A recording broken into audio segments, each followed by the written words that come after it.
committee and we will relax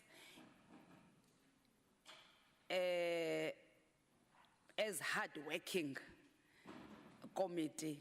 In Xhosa we say sizakuphumla kwimizamo yethu. That's a Xhosa phrase. I don't think a phrase needs to be interpreted. It's Xhosa, it's pure Xhosa. You don't interpret Xhosa. Honorable members, on our agenda, we have 5 items: the opening and welcoming, which I have already done, the apologies, our first witness that we are going to take today, it's Mr. Tsotsi. We were supposed to deal with Mr. Tsotsi or to take Mr. Tsotsi yesterday, but because of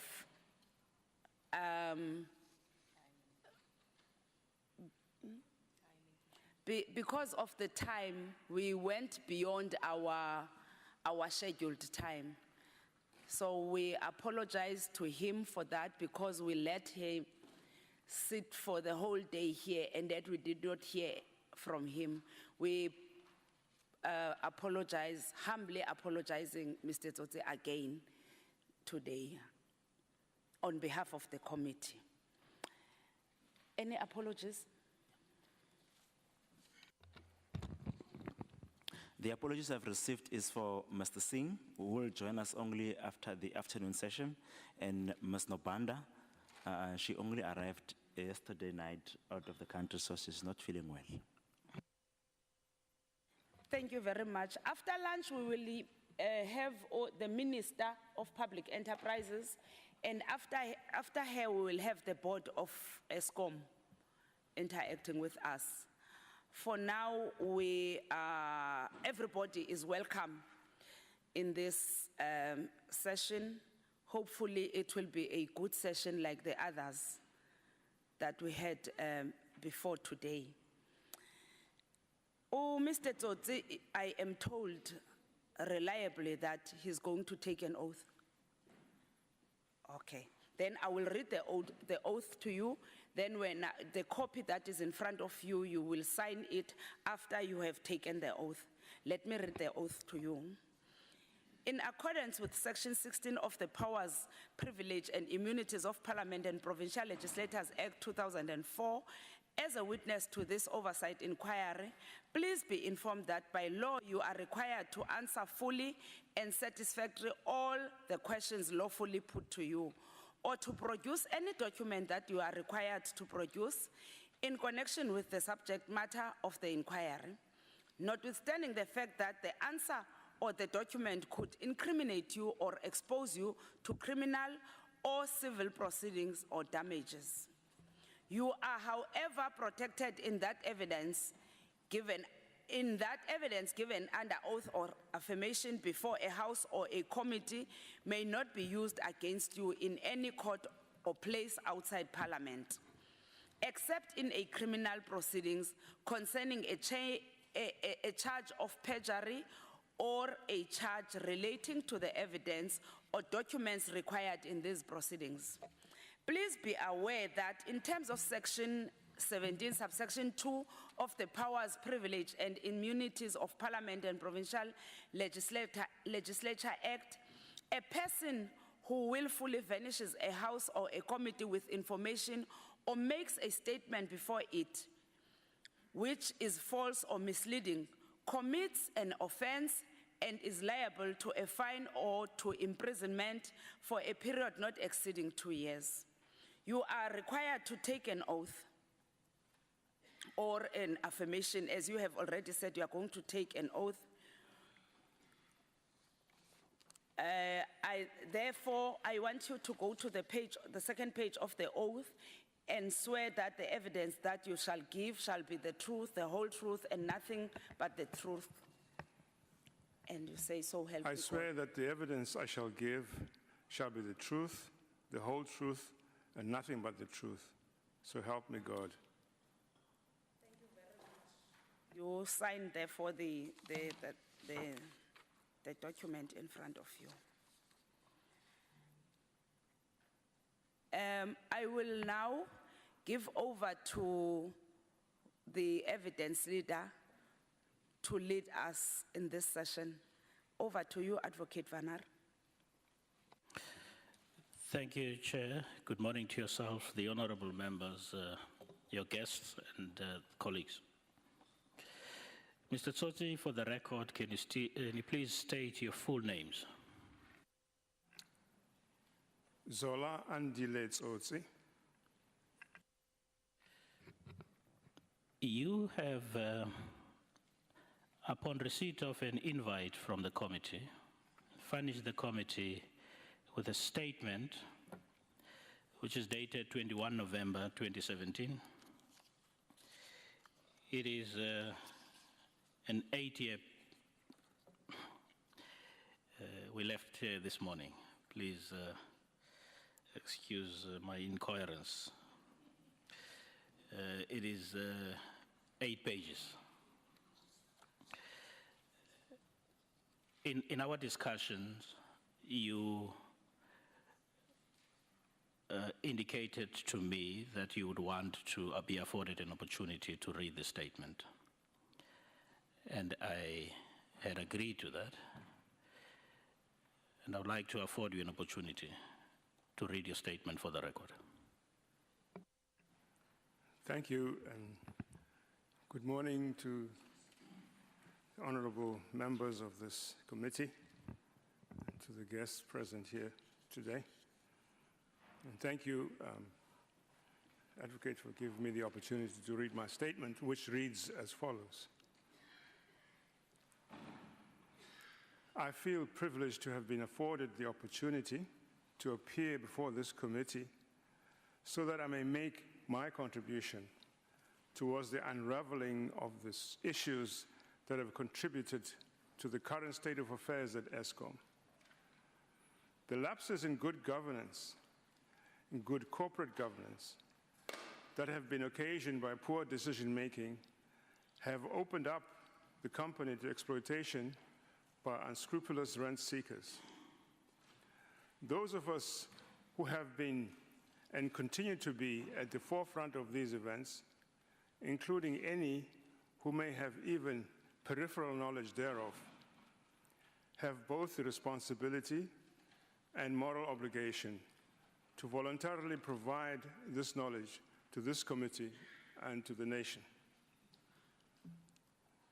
In accordance with the information I received, that Eskom will make available any documentation I may require in support of my preparation for my appearance before this committee, I regret to say, despite numerous requests, Eskom did not avail me a single document.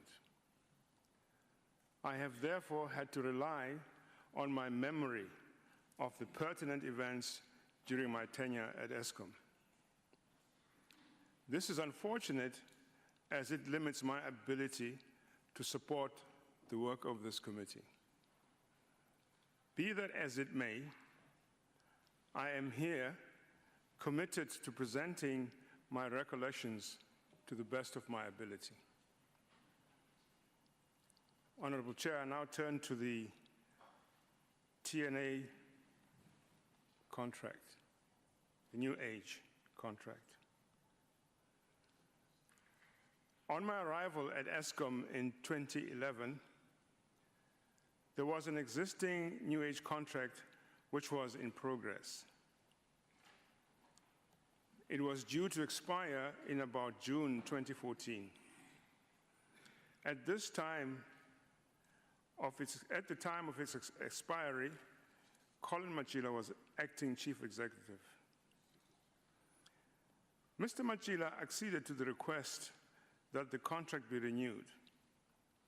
In so doing, he failed to apply a provision in the delegation of authority that enjoined him to deal with sponsorship through a committee that was put in place to deal with such matters, thus bypassing the process and acting outside of his delegated authority. The finance director, among others of his management team, raised objections to this action,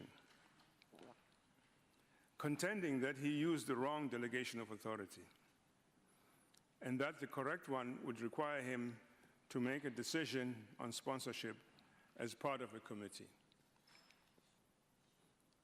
Mr. Machila disputed this position and proceeded to sign the contract. A whistleblower reported this action to the chairperson of the Audit and Risk Committee, stating that the chief executive had flouted procurement regulations. The Audit and Risk chairperson then brought the matter to the attention of the board, which duly delegated the same Audit and Risk Committee to institute an audit inquiry into the matter. The Audit and Risk Committee appointed Sizwe Ntsaluba Gobodo, who produced a report with the finding that Mr. Machila had interpreted his delegation of authority incorrectly by using a wrong process to award the TNA contract, thereby infringing the provisions of the PFMA in that his authorized expenditure would then be irregular. Mr. Machila then requested the board to seek legal opinion in this matter, to which the board agreed. The legal opinion was provided by the firm of Ledwaba Mazwai attorneys, who upheld the Sizwe Ntsaluba Gobodo findings that Mr. Machila had acted outside of his delegated authority and recommended that the board discipline the acting chief executive.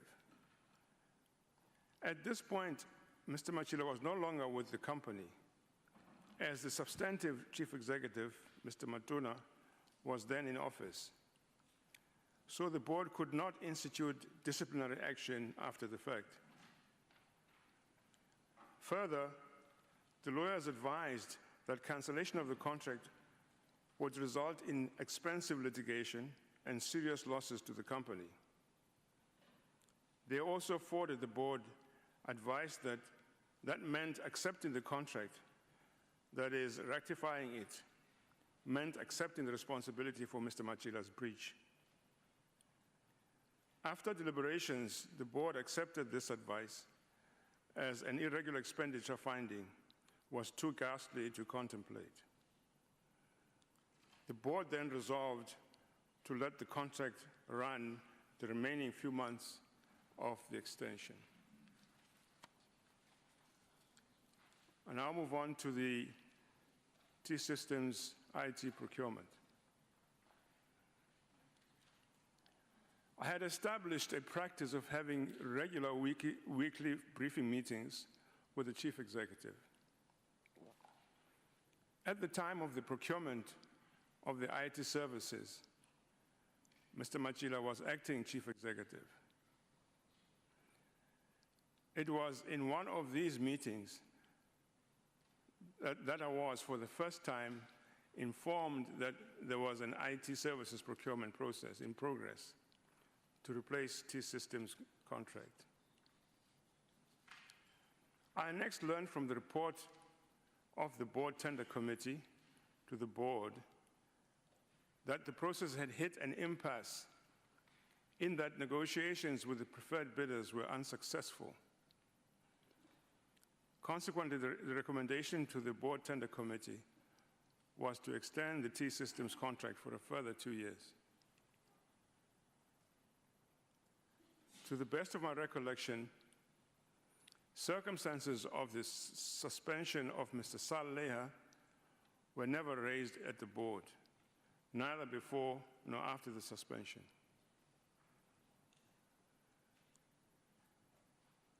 I'd like to comment briefly on the matter of the Duva boiler. Here, Chairperson, the procurement process of the Duva boiler was started after my time at Eskom. So regrettably, I therefore have no knowledge of this particular matter. I would now like to turn my attention to the suspension of the 4 executives.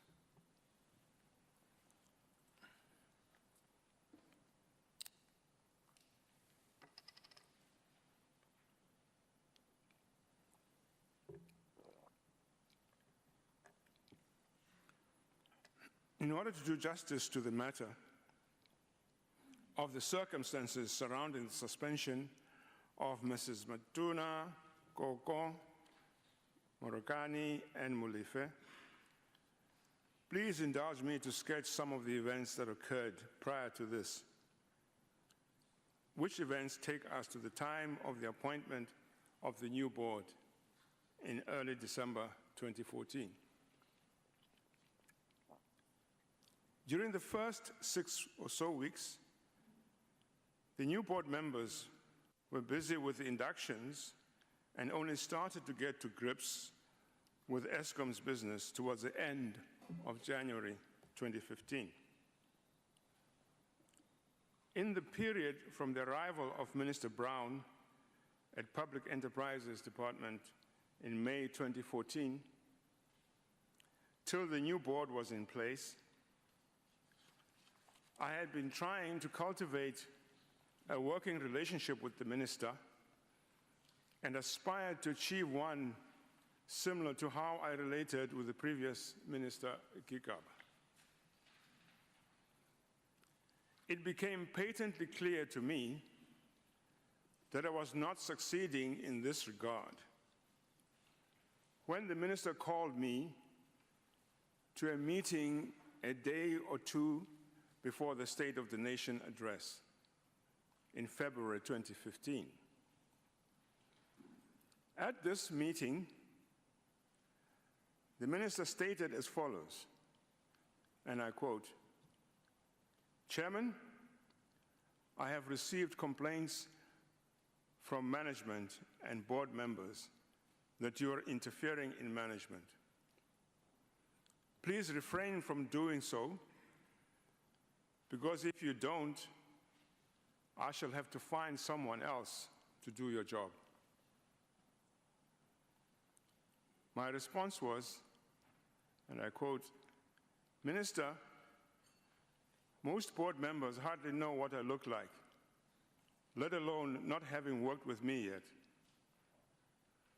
As for management, if scrutinizing their decisions and behavior and calling them to account constitutes interference with management, then I will happily continue doing so. If you had acceded to my request that we have regular briefing sessions, even this meeting would not have been necessary," close quote. Whereupon the minister responded by saying, and I quote, "Chairman, you go and do what you have to do. I will go and do what I have to do. There is no reason for you and I to talk about anything," close quote. And this is how the meeting ended. The very same afternoon, I was approached by Tony Gupta, who requested that we meet. At the meeting, Tony told me, and I quote, "Chairman, you are not helping us with anything. We are the ones who put you in the position you are in. We are the ones who can take you out," close quote. My response was, and I quote, "Do what you have to do and let me carry on with the job that the cabinet appointed me to do," close quote. And so ended that meeting. It is at this time that I felt that some sinister clouds are gathering, because the coincidence of the 2 events was not lost on me. Our first board meeting was scheduled for the 26th February 2015. On the evening of the eve of the meeting day, I received a phone call from the President of the Republic of South Africa, who informed me that he had tried to get hold of the Minister and the Deputy Minister to no avail.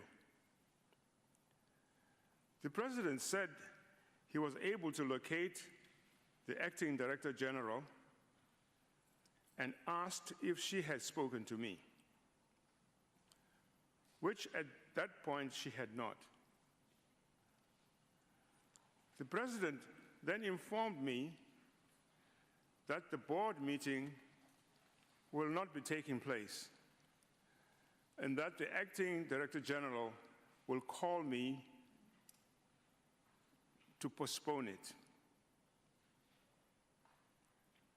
Shortly thereafter, I received a call from the Acting Director General to say that the Minister had asked that the meeting be postponed.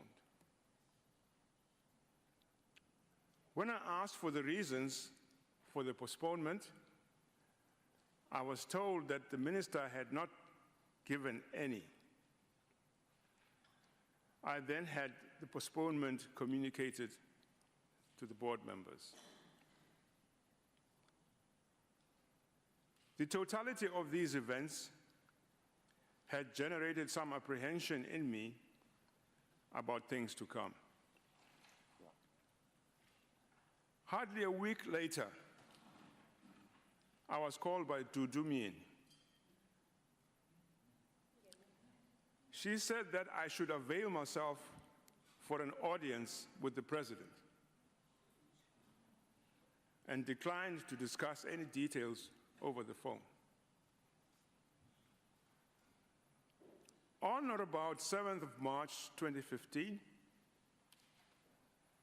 I arrived at the Durban presidential residence and was met by Dudu Myeni, her son Talent, and a certain Mr. Nick Linnell, who was introduced to me as a lawyer. Ms. Myeni then proceeded to outline the purpose of the meeting, namely that the situation of Eskom's financial stress and poor technical performance warrants that an inquiry into the company be instituted.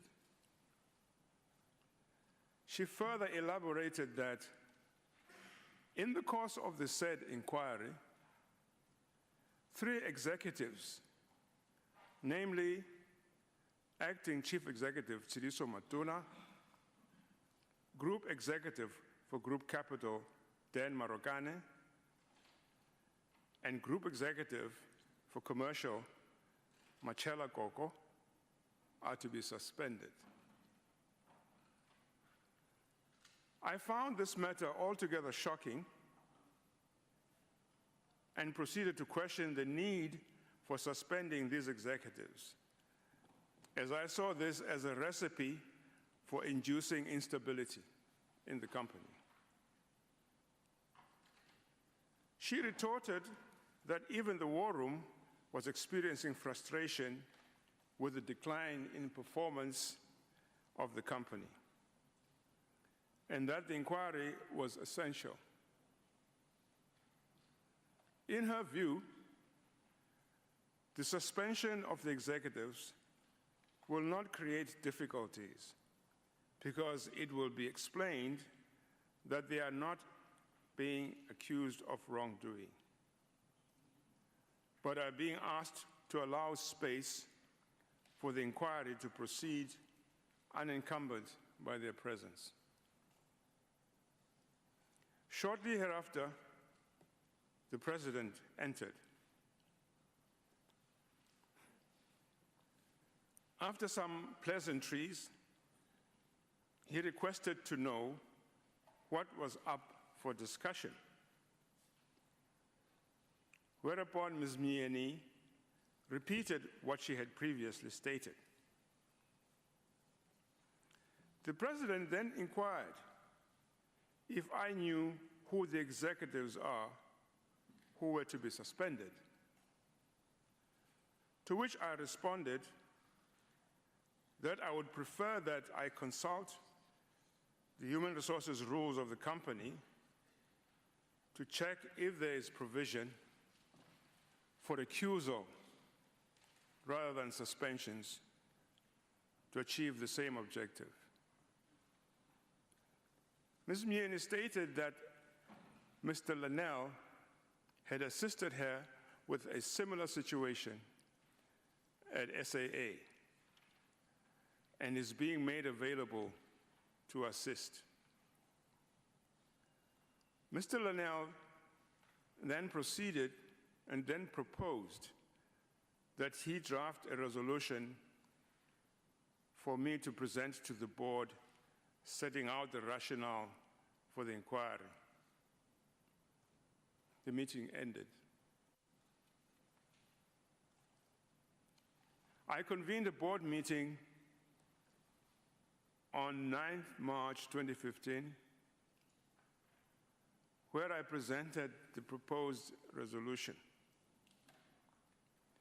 The board expressed its discomfort with this approach and instead proposed that the minister be invited to engage on this matter with the board. The board meeting with the minister in attendance was convened on the 11th of March 2015. The minister gave her support for the inquiry, as well as for the suspensions of the 3 executives. The board then resolved to proceed with both the inquiry and the suspensions of the 3 executives. It also mandated Audit and Risk Committee to prepare the terms of reference for the inquiry, as well as the People and Governance Committee to effect the suspensions. At the inception of the People and Governance Committee meeting, following the board meeting, 2 astonishing events occurred. Firstly, Dr. Ben Gubane stated that the name of the financial director must be added to the list of executives to be suspended. I immediately raised furious objections. For one, this executive's name was not among the names approved by the board.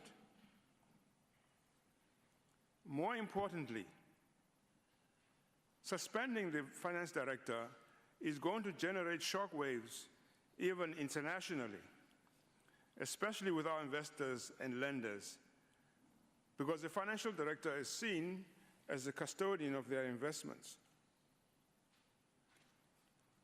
Dr. Ngubane responded that the minister had instructed that the financial director's name be added. I immediately called the minister to raise my concerns and objections, but she rebuffed me.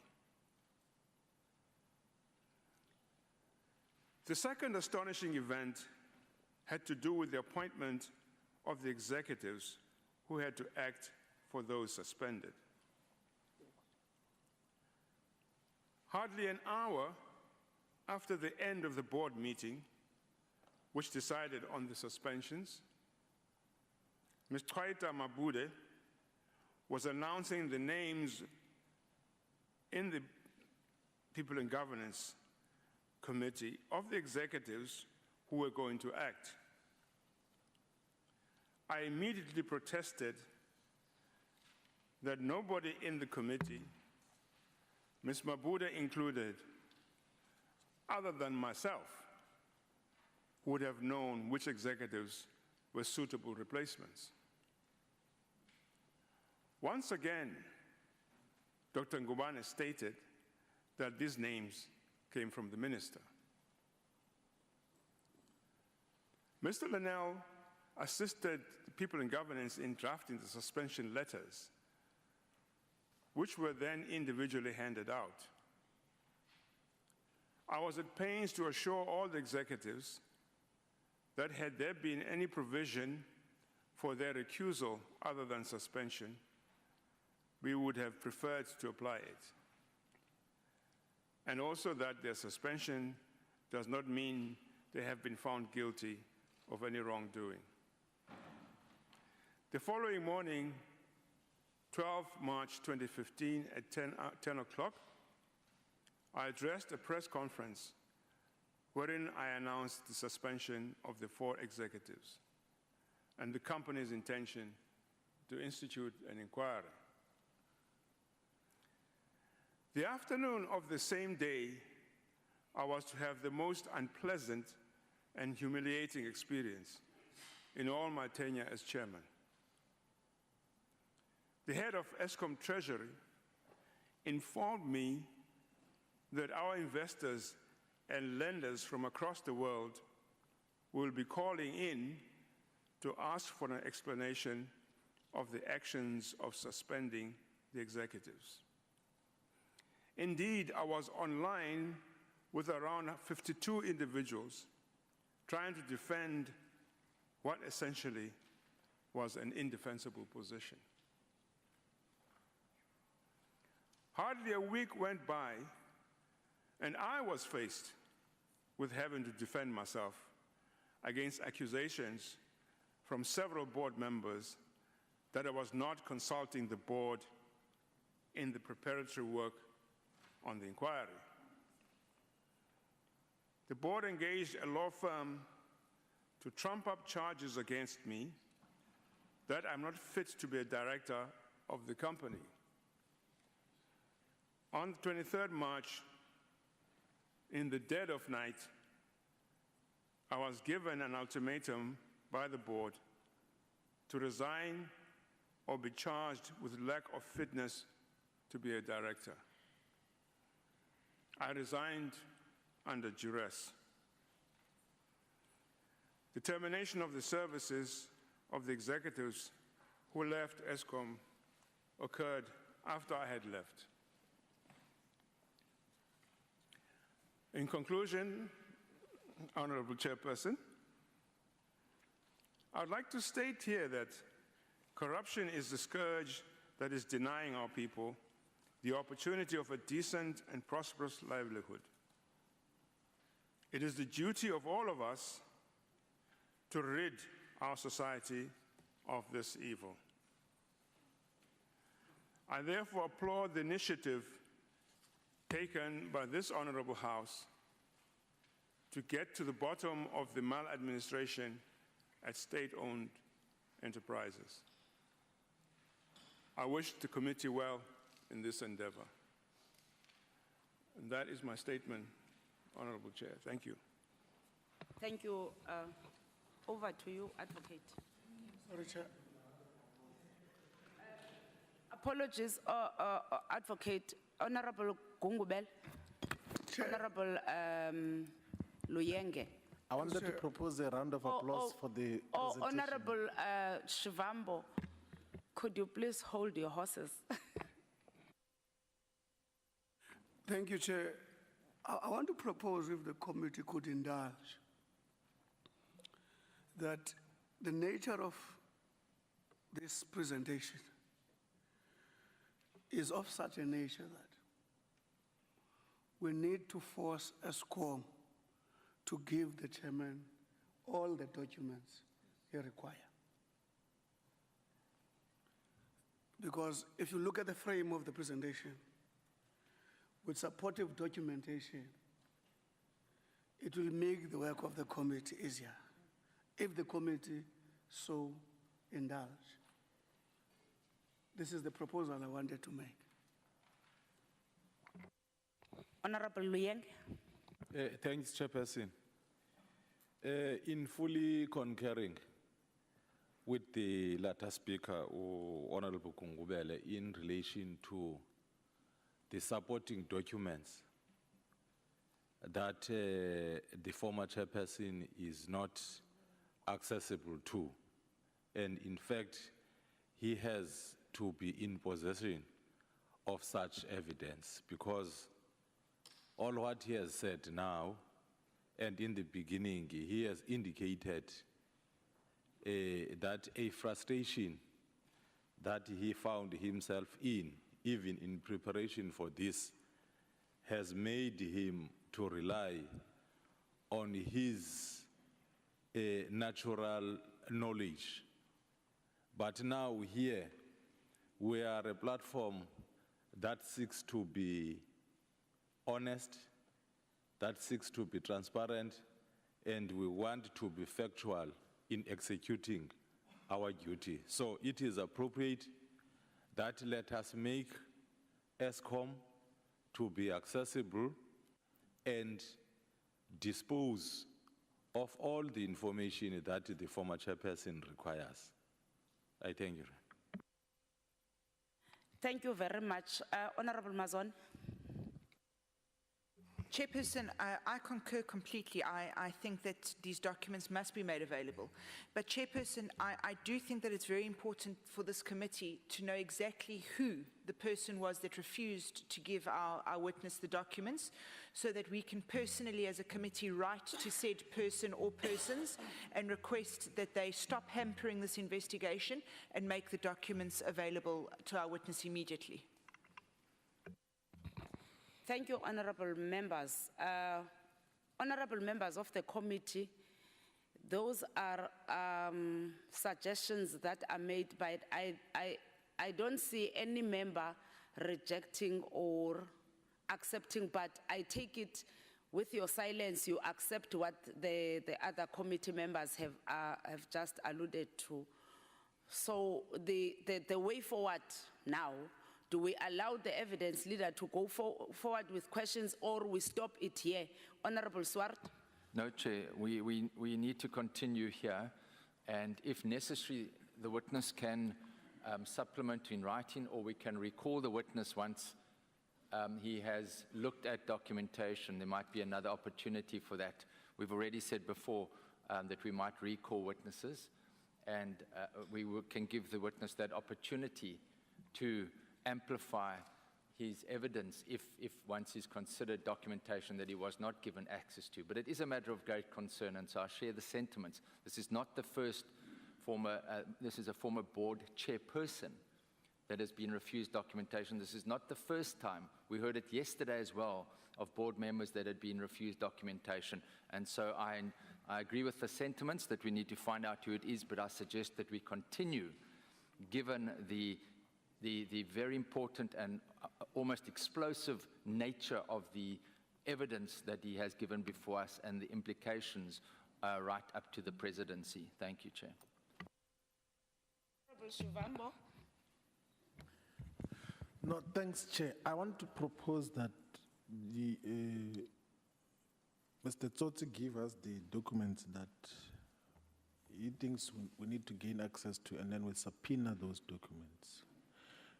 You remember in the meeting which we had a briefing about the frame of this inquiry, there are certain documents which we subpoenaed there. So I think that as part of this process, let us add to the documents which have been hidden, and then we'll then be able to corroborate what has been said here. But I think in the immediate, let us proceed maybe asking the questions, and if we think that there are issues that we need to take further after the documents have been submitted, we'll then set time aside to deal with that. But I think in the immediate, let's ask some clarity questions with regards to this very useful submission that has been made, which explains why we are here today. Thank you. Thank you very much, Mr. Mare. I've got a list. I've got all your names on my list. I've got a list here. Honorable Mare. Thank you, Chairperson. I second the proposal by Honorable Swart. And if needed, we actually have to take a very hard stance to any official employee within Eskom if they hamper the process of this committee. Thank you very much, Honorable Teddy. Chair, I fully concur with what the honorable members have already indicated, that we proceed with the engagement on the basis of the testimony that he has presented. It's proper that we need to know exactly the documents that Mr. Tsotsi would want to assist the committee with. But on top of that, it will be proper for us to also attach timeframes in terms of by when do we want these documents to be made available to the committee so that we are then able to present them to him. The documents, in my view, should be readily available. They don't necessarily need more than a week to present these documents to him so that we are then able to take the process forward. Thank you, Honorable Mazon. Chairperson, thank you very much. Chairperson, I have one grave concern, and that is if the witness gives evidence here today on memory of documents that he doesn't have in his possession, he may unintentionally perjure himself. And that's not fair. It's not fair to the witness to go simply on memory. There are, however, other instances where no documents are required. And I think that it would be perfectly acceptable when no documents are required for the witness to give us the evidence where no documents are required. But I would feel a lot more comfortable if the witness was given the opportunity to have the documents before him, because, I mean, unnecessarily so, he may recall something incorrectly, and that's simply unfair. So I think we need to, Chairperson, in my suggestion, I'd like to have a multi-party caucus with yourself as Chairperson, where we discuss the way forward in terms of how we're going to take this today, because certainly a certain portion of the evidence is not documentarily substantiated, and we could hear the evidence on that, but certainly the evidence that requires documents, I think it would be unfair to put the witness in that position. Time frame of this, you are saying after this. Okay. Honorable, I had Gungubel and Swart and then Luyenge. So Luyenge, okay. No, Chairperson, that's the... When I see a hand, Honorable Luyenge, I look at that hand. Maybe your hand was up when I was looking down, so I did not see your hand. My apologies, my humble apologies on that. I also apologize for thinking that there was a down looking. Chairperson, that is exactly what I wanted to suggest immediately, even before Honorable Shivambu, to say, let us do exactly what Honorable Mazona is suggesting, that we have a brief multi-party caucus and deal with this matter. It will help us. Honorable Swart. Chair, I have one more suggestion, and that is we could ask Mr. Tsotsi if he could list the documents which he needs as far as possible, and then Eskom would have to table those before the committee. We could give him an opportunity to do that as well, because he does indicate that he asked for documentation, and it need not be exclusive, but then we can assist with specific documentation, which will then not delay the process inordinately. But I support a multi-party caucus at this stage, Chair. Thank you. Thank you very much. I think that's what Honorable Shivambu has also suggested, that Honorable Tsotsi list all the documents that are not in his position that he has asked for or what he wants in front of him. But for now, we will go to a multi-caucus party, multi-party caucus. But before that, I would want to ask Mr. Tsotsi. Mr. Tsotsi, the members have suggested that you list the documents that you wanted from Eskom and those that you did not receive. If there are any that you have received, you tell us that you have received it. But are you happy with the arrangement that the members have asked for? Honorable Chair, thank you. I have before me all the documentation, the correspondence pertaining to the requests for this information. I have precisely what we had asked for. We even wrote to the committee expressing our frustration on this issue and indicating to the committee that we're not getting any response from Eskom. So the documentation is here, and all that we asked for is right here. Thank you very much. Honorable members, I think Mr. Tsotsi is saying, he is not saying he has the documentation that he has asked for from Eskom, but he has the documentation of letters that he wrote to Eskom. If I wrote to Eskom asking for the documents, I think we will take those documents and go to the multi-party with multi-party caucus with those documents in front of him. Can we do that now? Advocate. No, thanks, Chair. As you break for your meeting, can I ask that you remind the witness that he is still under oath and that he not be allowed to speak to anybody? Thank you. Let me remind you formally, Mr. Tsotsi, that you are not allowed to talk to anybody. You are still under oath. Therefore, you will sit and wait for us to come back. Thank you very much.